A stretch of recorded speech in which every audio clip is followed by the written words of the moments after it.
All right, Dida, let's start.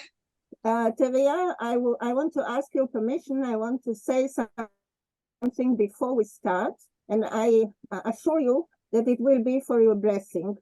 So that's why the recording is already going. At the time, Sean Waters wrote you a letter, but he shared it with all of us. And at the end of that letter was, thank you for being you, Teria. So at that moment, you remember that letter? So at that moment, I was reminded of a beautiful song called Thank You for Being You. And I decided to dedicate this song to you. And it has been waiting ever since. And it was not the right time last time. And I was confronted by exactly Sean Waters saying suddenly something about everything has its right time and right place. And you know, I'm a great believer in synchronicity. So this is the time to let you hear this beautiful song, and it is dedicated to you. And what shows us that it is the right time and place is that we are two groups today. So I'm sure all your students will share this blessing for you.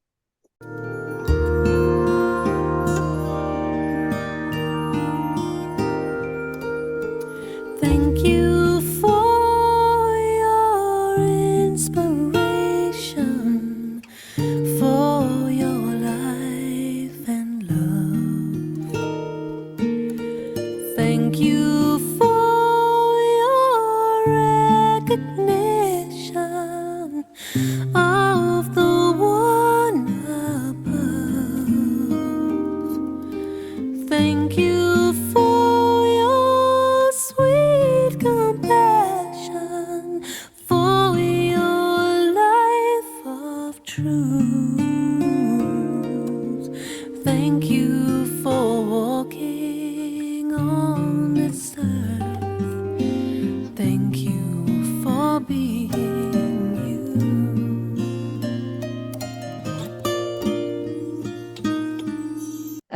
These feelings are shared. I want to thank you all for being you and for all that every one of you have meant in my life and what we've actually meant to each other. And that brings me right on to the subject that was actually inspired by two primary or preceding Zoom sessions. The one from Sean Waters, exploring the inhuman mind, and one of our optimal living students, Katlego, presenting what she calls owning my story, life as a narcissistic abuse survivor. And what I'm going to discuss tonight, in having given you the titles of the Spirit made manifest in the flesh, how we are to evoke the human spirit in us that would so contradict these two titles, and then also that the defying the evil of narcissism by the spirit of human dignity. Let me start by the question that was raised in Sean Waters' meeting as to the formation of the brain. And, you know, looking at the research, I just want to read you what the newest research has found and connected to our whole discussion tonight. Because, you know, the question was raised, where is our spirit? Where in the brain is our spirit? When in fact, our spirit is our higher form of cognitive thinking. And it's an intellectual grasp that is way beyond the survival mechanism of instinctive thought that we have in the animal. And even though it seems to be mysteriously defined as God breathing his spirit in us, and he said man became a living soul. Living, what does that mean? Not just a soul, a psychological instinctive comprehension, but a living soul. A soul that can comprehend, that has self-awareness, that has the capacity of self-distancing, that has evaluative thought, that can judge, that knows somehow that it's got to make sense out of its existence.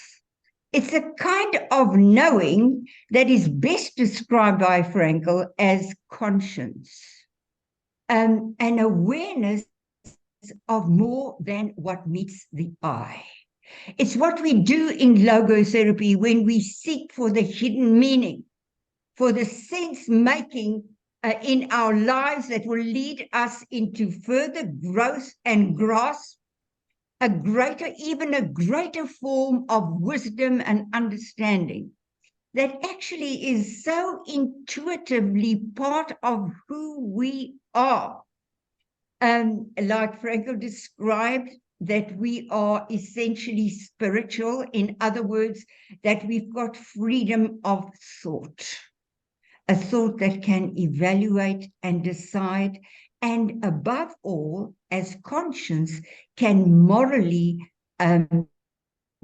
make distinctions between what is life enhancing and what is life destructive. And, you know, in looking at the development of the inhuman mind, actually, it's a lack of development. It's a thwarted development. It's a hampered development. It's not the kind of development that breaks through into what is actually ultimately an understanding of who we are and why we are and what for we are. My word, it's that ultimate direction that Frankl describes as the unconscious God, an unconscious will to find meaning in life that happens through connection, things that connect to each other and make sense because the one thing connects to the other in a meaningful way, and you can say, aha, I grasp this. It makes sense to me. And every time there is this connection made, the brain develops in a more complex manner. Let me just read to you the newest research, and let's see it then in terms of what is described neuroscience, but also neuroplasticity. I read this. At birth, a baby's brain contains 100 billion neurons or brain cells, roughly as many as there are stars in the Milky Way. My God, what potential! At birth, the human brain is in a remarkably unfinished state. It's a potential. Most of its 100 billion neurons are not yet connected in networks. Development of the brain starts with sensory stimulation that creates neural pathways, or what is called synaptic transmission or connection, which makes for sense-making thought. Now, I've spoken often as a developmental psychologist to say that the child experiences, the newborn baby experiences everything sensorially. What does it look like? What does it feel like? What does it sound like? What does it taste like? And it makes that connection of a life-giving interaction with a nurturant, loving figure. That is the connection that the child's thoughts begin to develop. And it's called synaptic transmission or connection, okay?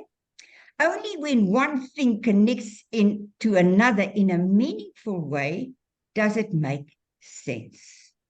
And decades of empirical research have provided overwhelming support for the notion that loving interactions with caring adults strongly stimulates a child's brain, causing synapses to grow and existing connections to get stronger and through frequent use to become permanent. The child grasps. It has a understanding of self and the world. And what is that final sense? Only love makes absolute sense. Love is a connection, a profoundly intimate union with. And that is the urge, the will to meaning that operates and that is stimulated by, it says, yeah, and it is stimulated and develops in an optimal way through what? Through the provision of safe, predictable, stimulating, and responsive personal interaction. Now, a child that has been neglected or abused is deprived of all of this. And there are fewer synapses formed. There is a hampering in that kind of cognitive grasp. And you know, the most strongly affected area is the lateral left temporal cortex. And where is that situated? Behind the ear. It's the listening capacity. You know, hear, O Israel, listen. It's the most fundamental description of the word to meaning, a listening. And you know, it's a perception of a call. And this is really what a loving mother does. She says she actually calling her baby into loving interaction, into a connection with her that is life-giving. And abuse and neglect does the opposite. The child withdraws in fear, and its perception is heavily clouded by negative thought, which is not growth promoting. Now, the question last time with Sean was, well, does such a child, is it patterned in a deterministic way? Can't it change? We know that's why we do logotherapy. We awaken that original will to meaning in making loving connections. And now we come to what the scientists described as neuroplasticity. It says that wait a moment here. The brain is immensely malleable, right? Neuroplasticity refers to the brain's ability to change, to reorganize, and grow neural networks, even create new neurons. My God, the brain has a structural plasticity that is the ability to actually change its physical structure as a result of what? New learning. Now, we remember what Frankl said, logotherapy is an education towards responsibility, that you can respond to a call in a loving and a connecting and a life-giving way, right?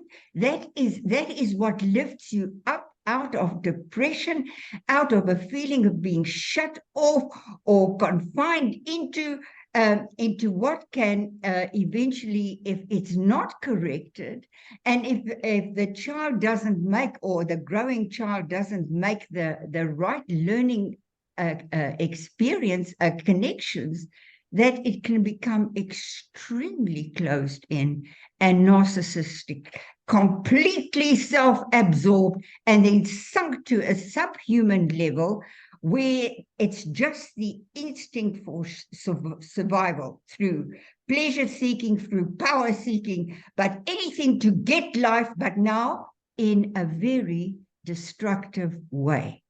And that is actually the kind of self-destruct of the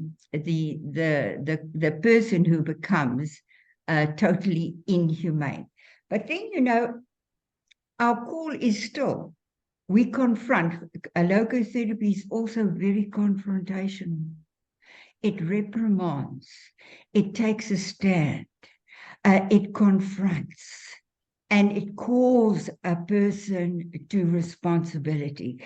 And this is the wonder of being corrected towards change, that if we do not stand against the development of evil that we see in children that are being indoctrinated and fed the kind of negative learning to kill and to destroy and to survive by power, you know, the survival of the fittest, which in a human being, please, because we do evaluate everything that happens to us, and because we have got choice, we are accountable. We're not like animals are not accountable for their behavior, right? But we who have been given this higher form of knowing, we are held accountable. And then because of our ability to change,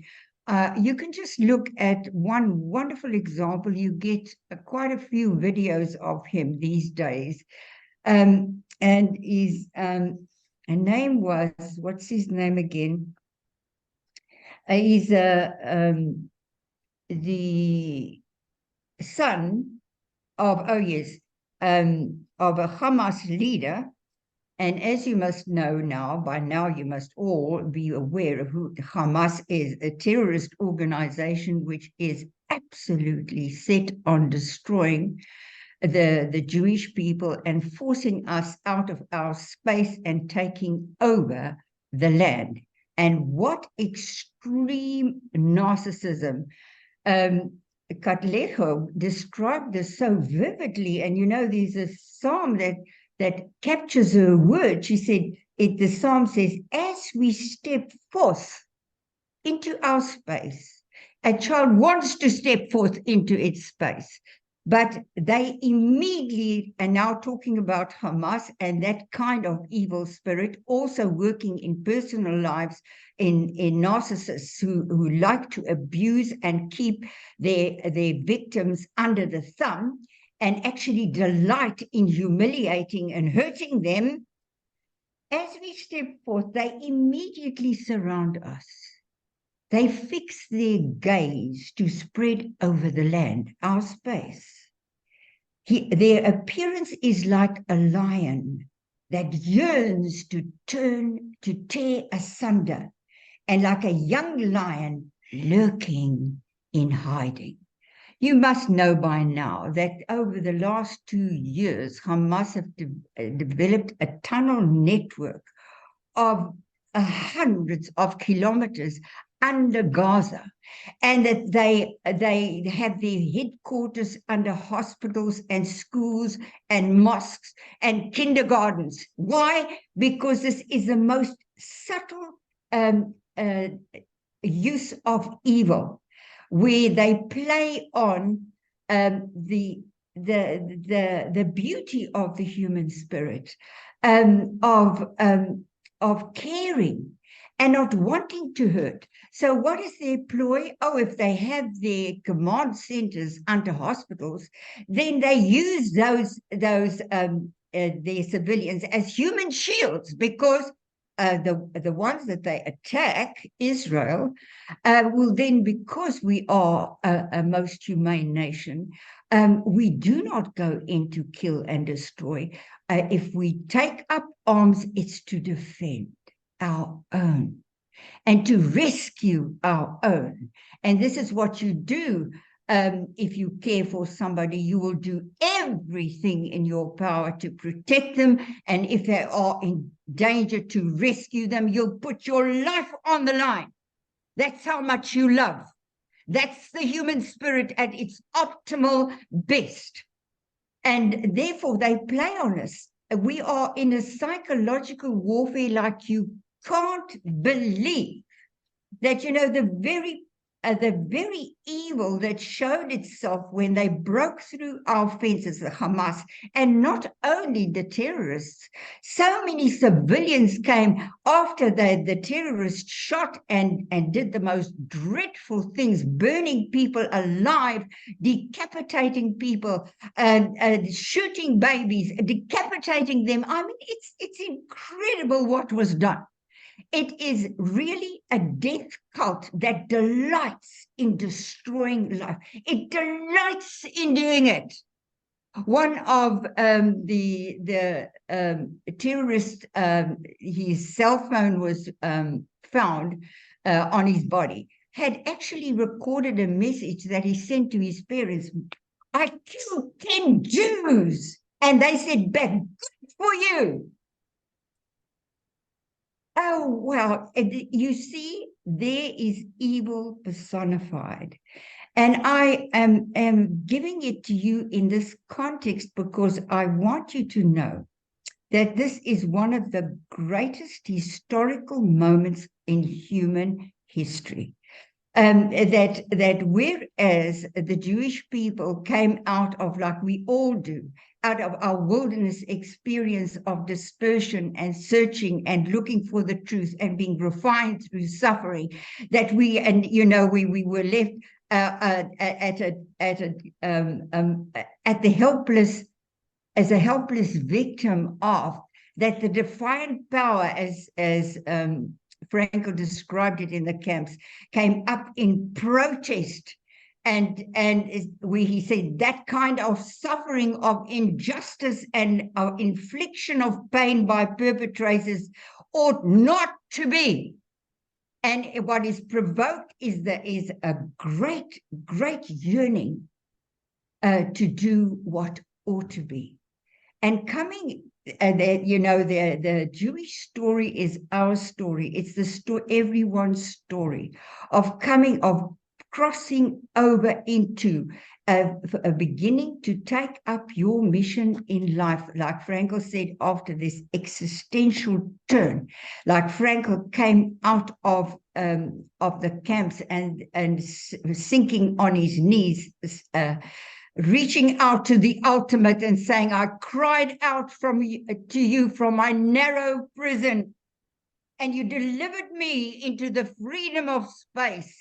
And wow, his life was devoted in provoking meaning. And that meaning is to say a yes to what is good and a no to what is evil.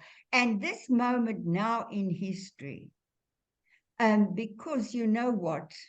The Jewish people are back in their space. You do come back in your space. And then there's another kind of battle or struggle going on. Not a struggle to get to clarity, but a struggle to take up the weapons of spiritual warfare in a tremendous devotion and dedication to doing good, to help those who are suffering, to those who are confused, to those who are lost, and to take a stand against that which spoils life and harms it or seeks to kill it.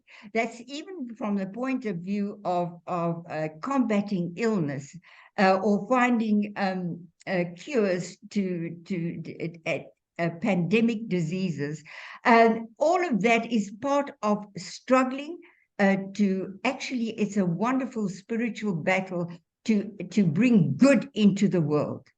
And it's that kind of heightened knowing that eventually makes such a connection to the ultimate purpose of our lives, which is to overcome evil with good, to come to such a clarified thinking that there is this breakthrough into the ultimate, where it's really like the achievement of what? Everlasting life. It's a connection with the life source, with God himself, that is ongoing beyond the grave. And that is so magnificently portrayed that we will be taking back our bodies that have suffered such onslaught and decay, and that everything, every single aspect of our lives have been spiritualized. I was just thinking of this in terms of making the spirit manifest in the flesh. We are meant, in other words, I'm saying to you, that we have been given the commission to spiritualize all of life. What does that mean? Fill all of life with meaning. And just think how this expresses itself physically. A most beautiful story of this is actually the story of Job. That's to me the whole scenario, where God actually challenged evil to attack the most righteous person on earth at the time. What he said was, Job, have you considered my servant Job? Well, and Satan said, I can't do a thing to him because you put hedges around him. He said, okay, I'll take the hedges away. But boy, when God takes the hedges away, when we do suffer and we are in pain, how we learn, we struggle through to meaning. And Job had so many complaints against God himself. It reminds me of one of the Holocaust survivors, Dina, who said that if gets up to meet God, she's got quite a few questions to ask him. She said, look at me. I'm old and I'm full of wrinkles, but in me I've got every romantic feeling in the world. What's this? But anyway, that this the spiritualization of everything, that we are given that commission actually for the sake of everything on earth, of the caring of animals too, that the world would have its perfected end result. And think about these things, about how this spiritual is made manifest in the body. You say, now I see, okay? I didn't see, like Job said in the end, he said, things too wonderful for me, I had all kinds of reasoning, and I heard of you for the hearing of the ears, but now my eyes see. And I repent in dust and ashes. It's a transformational experience where everything in your life, like Frankel said, it's the breakthrough of that final faith that actually floods all of life with meaning, spiritualizes everything with gratitude and appreciation, and where hearing becomes to tune in to the meaning of the moment and to fulfill it. And it's always a choice, like Frankel said, what man is, what is potentially given. He ought to be, right? He's not yet. It has to develop it until it ought to be, and what he should become. And, it's that faith. How does the faith expresses itself? There's a lovely expression in the Bible that says, I will show you my faith by the works I do. It's the actions you give. It's no use just believing. You've got to put your faith into action. And in fact, you are not in the end judged by what you believe, but how you acted. That is why it's logotherapy is so powerful. We can speak to atheists, to secular people, to Muslims, to Christians, to Jews, to whosoever. It's what you do. It's the kind of decent person you are that actually makes for this kind of breakthrough in the end. Like, I must tell you, the kind of knowing that we eventually have that is eternal, that doesn't die, but that awaits the resurrection of the body. But when my mother died, she and I was grieving. She said to me in Afrikaans, but I'll translate it into English, "My child, everything here is just knowing. It's knowing." Oh my God, that's the comprehension that we are striving after, and that would want to evoke in people. And think about it, taking a moral stand. Choose this day whom you will serve, life and blessing, or death and cursing. Because you know what? The spirituality that is kept in terms of the eventual outcome can, in the book of Daniel, it says it so clearly. He said the righteous is resurrected to eternal life, and the wicked to eternal abhorrence. So this is, if you do not use the human capacity for a will to meaning and goodness and beauty and truth, and you turn against it maliciously and consistently. There was a sociologist, Staub, that talked about the continuum of evil and good. The more good you do, the greater your moral grasp, and the stronger you become spiritually in terms of integrity and moral decency. But the opposite, when you and Pan described it so wonderfully, that the wicked is actually in a battle with their conscience. That you do something bad, you've got a guilt about it, but you don't change, and you do another thing, and actually you go on. And I listened to a very fascinating film where a serial killer was interviewed, and he spoke about that wonderful snap that at last, when he didn't care anymore to try and justify, to try and moralize, or to try and excuse, but when he could just sink into absolute evil and do without any sense of accountability. Now that is what God said, my spirit will not always strive with man. There is a red line over which you cross, and there is no way back. And that's the evil that we saw perpetrated here. And, okay,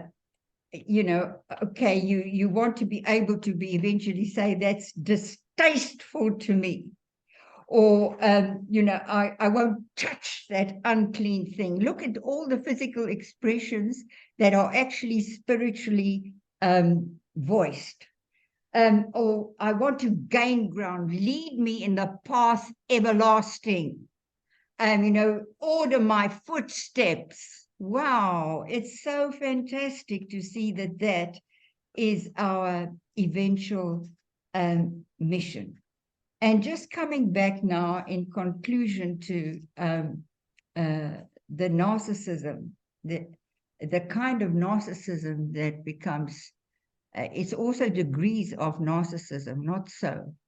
But the extreme narcissism is what we have seen and horribly and painfully and anguishly have experienced here in Israel.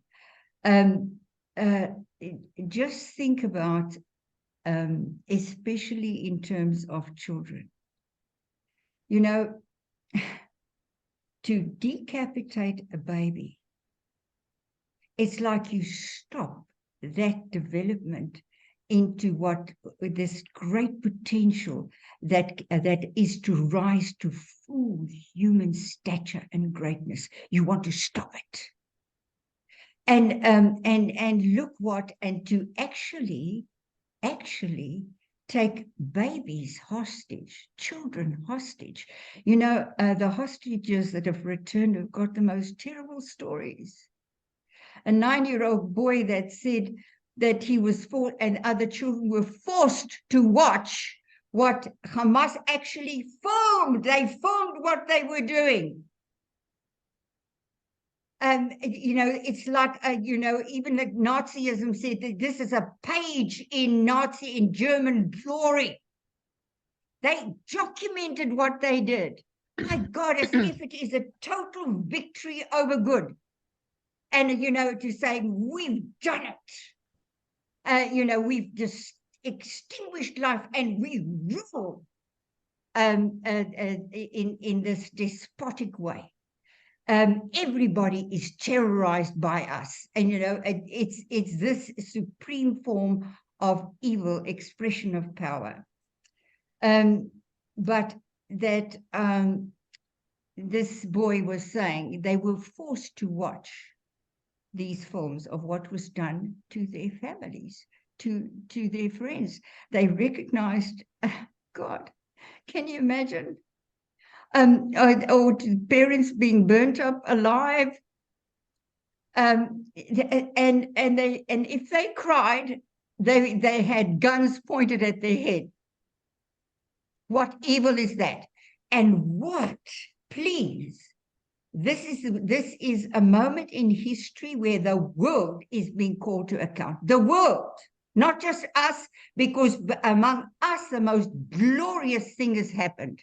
I've never seen such unity among the Jewish people ever in all my life, like right now. We are so one, we family, and none of the hostages, family of the hostages that got their loved ones back was satisfied. They said everyone is family, and they're still grieving and waiting for the release of everyone. And boy, today they returned 8 but 3 bodies. Can you imagine? Can you imagine? And then that they come out, you see the videos where these terrorists come and take the hostages, like by the hand, on the shoulder, and they tell them, you've got to wave goodbye, okay? Bye. Like, they're humane, putting up a humane face. Evil is at its most dangerous when it tries to come as an angel of light. And like Frankl said, when the angel in us is suppressed, it turns into a demon. And that demon is most dangerous when it tries to deceive the world, okay? And what is, sorry, I'm going to end now, but after the 6-day war, where God gave such a miraculous victory to the IDF, the Israel Defense Force, when Egypt and those who gathered against us said, this is going to be another Holocaust. It's the destruction of the Jew, right? And in 6 days, the Egyptian army was finished. But why now? Why is this such a protracted war? I'm asking you because I believe that God is challenging the world. Where are you standing in terms of evil and good? Are you, in the end, God says he will bring all nations into the valley of judgment to do what? Because of the treatment of my people, Israel, and you divided my land. My word, we are under such pressure to now have a final ceasefire so that Hamas the leadership can survive and start again. Like they said, we will do this again and again and again. We need voices, and you need to have that voice. Not only listen, you don't live in an isolated corner. You live in a world and you're part of human history. And you should take note, and I like to see logotherapy, not just in a personal setting, it's very powerful there, but in a world setting as well. that every nation is called to account, okay? And it's how we relate to each other as nations, which is a bigger play of the personal story. But this is a time for you to clarify your thoughts so succinctly, and that you devote yourself with such commitment to, yes, to stand up against every falsehood, lie, and slander, and to confront it, not to be afraid, not that, you know, when Frankl said you can't sit on the fence, you can't be neutral, that is also a choice. And you can't say, oh, well, you know, yes, Israel has a point, but the other side has got a point as well. Please discern. It's not to say that we do not want to embrace anyone who chooses to live among us. My word, I've got an Arab lady working for me. You know that we embrace each other every time she comes, and she kisses me, and she said to me, I love you. These are the people we want among us. We don't and you in your personal life must learn to also stand up against being abused and being victimized and say no. And it's that kind of courage that is being called for right now. Thank you that I could just empty my heart before you tonight, because we are all very much cornered into making the right decisions. Okay.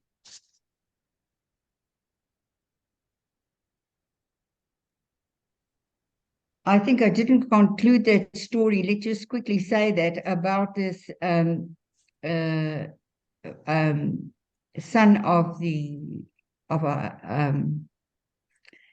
Hamas leader called Musab Hassan Youssef, because he was indoctrinated to hate Jews, and that he, you know, to be raised as a kind of suicide martyr.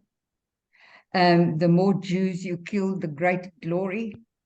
But you know what changed him? He had a special connection to his sister, and his sister was killed because of honor killing. Okay, horrific. And he also wanted to know, where is she? What happened to her? And they sent him off to be indoctrinated even more in a very what do you call it? A school, a mosque teaching, where these youngsters were brought up to be totally indoctrinated, like the Nazi youths were. But he struggled with this and eventually said, wow, no, I can't go along with this. You know, in the time of the Nazi persecution, there were also German Jews, youngsters, who at first were part of the Hitler Youth and then turned against it, and they were called the Yellow Rose, that began to do the opposite, to rescue Jews, to smuggle them out, and to take a stand. They were eventually all hung. But boy, so it's possible to change. It's possible. This is the wonderful thing where we talked about neuroplasticity, and that's why we are called upon to take a stand to help people to see the light in terms of being what they're supposed to be, humane. That's what it means to be a human being, is to be humane, okay? Otherwise you lose your human face. Okay.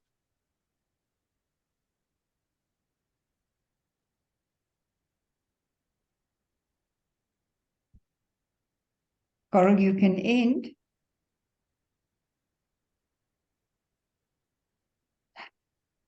Must I end the recording or the whole meeting, Teria? Hey? Must I end the whole meeting or just the recording? Oh, no. Okay, no, we can go on. Let's have the discussion also a part of it. No, sorry, I'm a little bit confused. I hope that Slavko Pape, is our Serbian student who is a pastor, is with us tonight. Otherwise, we'll send him the recording, because he had this magnificent story that I think I just want to also add. Because actually I thought the third part of my talk would have been, but it's interwoven in the other two, on our way to Jerusalem. He said this. He said he testified this about himself. He said, "I'm like a little ant on my way to Jerusalem." So he was asked, but an ant will take a very long time to get there. He said, "So what, as long as I am on my way." Isn't that glorious? Yeah.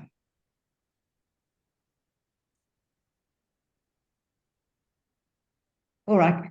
Any comments, questions, suggestions, thoughts?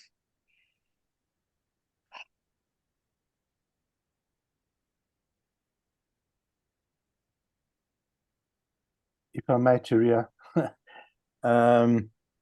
thank you so much once again for shedding your special views on what's happening in the world. You know, I've found over the many years I can dig into the research and all these things, and I'm running around and going down the rabbit holes. But I only need to look and listen to you in your wisdom, because you put so much into perspective. And it's such a fresh and cutting edge perspective, and yet it's so simple, and you make it simple, but it's so real. And each word that you describe is so amazing. And I just really want to thank you for having you with us to share this kind of story, as you put it. And I consider this a story. I don't consider it a lecture. So I really want to thank you for that. It really, really means a lot. And yes, thank you for recognizing my work as well. I really do appreciate it. Yes, yes. I really, really appreciate it, to the extent that I'm continuing with my project. And the project continues to make ground on so many views. But your view tonight I've written down, and I'm going to add it in certain aspects to it, obviously to credit you, but there are certainly aspects and elements that are just so important, and I think that need reinforcing very often. And I think that along the logotherapy journey, even I sometimes don't always go back and reflect on certain of those aspects. So tonight, thank you for reinforcing them. Thank you for sharing them. And you're a very, very special person. Thank you, Teria. Yeah. Wow.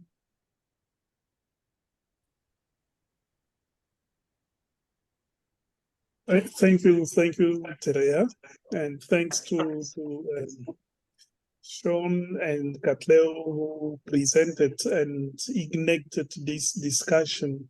I would like to support what Teria you have said.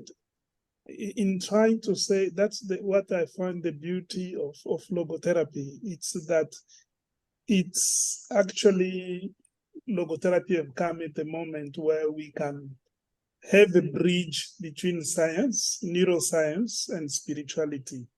These two have been separated for so many years. And actually, some of us, I would say, even unfortunately, went to school and we were actually brought in these old schools. For me, I would talk of me as a doctor or a scientist, to think if you are a scientist, you're objective. Don't talk spirituality, don't even mention it. So in the hospital where I'm working, I'm actually struggling with that, because you see that spirituality is very important. It does bring, actually, as Franco says, that's what makes us human beings. So it brings that, it support the healing our patients go through. it's based on spirituality. And unfortunately, for so many years, we have put it aside. So with your presentation, as you said, that's spiritualized the brain or the science, for me is to bring spirituality to its right place and to realize that it is connected. And by the way, it's through the body that we relate with each other. It's through the body I have that I'm talking to, listening to you. I can't take my body and my brain away and say now I'm. It's not possible. That's right. You know, honestly, this is me. This is my little finger.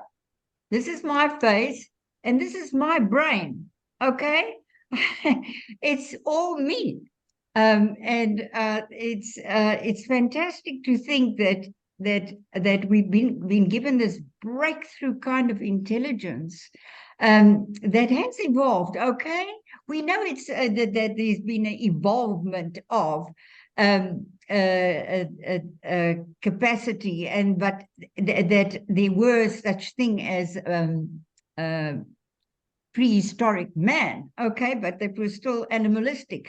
But when we broke through into this level of grasp, we can have this kind of awareness. It's all brain function, please. You know, it's not something, you know, and that's why in the end it makes so sense that I am my body. You know, think about what King David said. He said, you have created my mind. I am fearfully and wonderfully made. Wow. You know, it's right. And thank God we've got senses and that we can look at each other, that we can hear one another, where they can embrace one another. Good heavens. I never took to some of the theology that says that we like spirits one day in heaven playing, you know, harps up there. Wait. No, you know, it's not just a heavenly Jerusalem. It's the heavenly intent made real here on earth. It's an earthly Jerusalem made perfect, right? It's a world to come. It's not a, you know, so what? We are physical. But a beauty, there's such beauty in physicality if it's in the right context and it's not abused. And it, you know, the same when we use our capacity for thought in the right way, because we can use it in a very wrong way, but the wrong way is self-destructive. That's absolutely factual. Yeah. Well, so Teria, if you may allow, that brings me to, I think, one of my challenge of some of the colleagues in this crisis, Israel crisis. What shall I do? What should be my attitude, and so on. So that reminds me, especially when one is in a crisis, reminds me of Frankl. I don't know exactly how he has written, how he said it, but in the concentration camp, that one way to survive was also through the body, to stay in the moment and listen to what life is calling me. Yeah. So I get the news, I wake up in the morning and I'm told this is happening in Israel. I'm not just going to continue my life as if nothing happened. I have people I love. I have people I know who are staying there. What's my duty toward those people? How do I talk to those people? How do I connect with them? Because as you said, we are all in this. It affects everyone. And I believe, again, even with narcissists, it is the same thing as well. For us as logotherapists, it's very important. In that moment, we are taking care, or we are faced with someone who is suffering. Exactly. It's not about coming up with theories and so on. Is how do I connect with this person through my body, which is listening, seeing, smelling. Yeah, we talk about body language, don't we?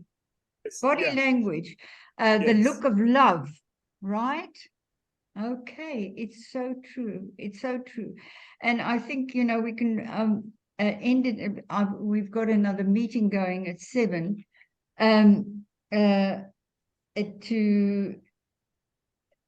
To really say just this, what you've said here, Kanda. We each have a specific space to fill.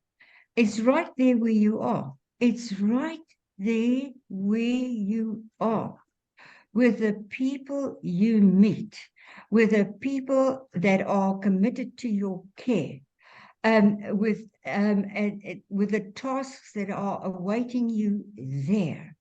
That's where you express yourself. And remember what Frankl said. He said, the heart will remain restless. Oh, thank God for a restless heart, until it's not only found meaning, right? What is it that this I'm being asked to do? What is life expecting of me in this situation?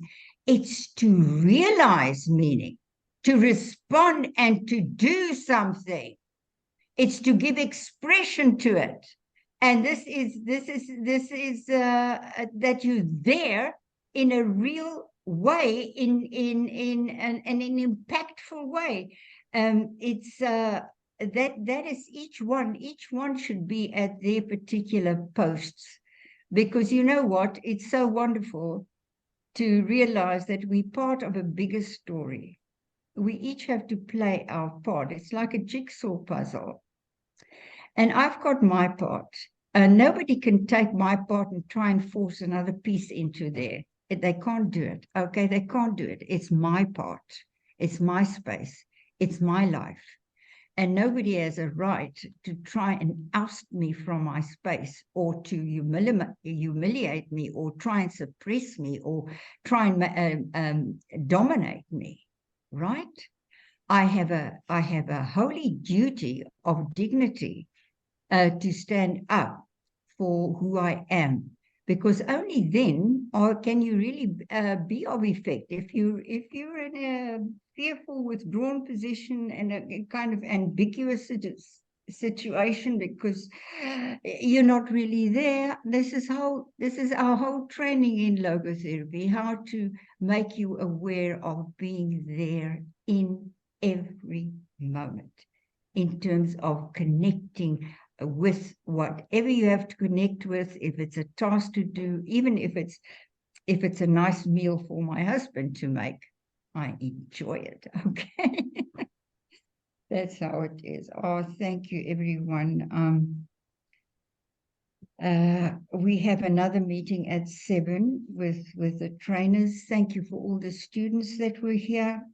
And please, let's connect to each other in terms of sharing our thoughts, and of that's why it's so precious that most of our Zoom meetings in the Optimal Living course and in Basic is all focused on the student. Here in the Advanced, we try to focus in more on meaning issues in a more educational way, but it's also very interactional. And therefore, you know, everyone that has got something to contribute in terms of an understanding of an aspect of logotherapy or of a life's issue, it's so wonderful to have you share these Zoom sessions and have a chance to make your own contribution.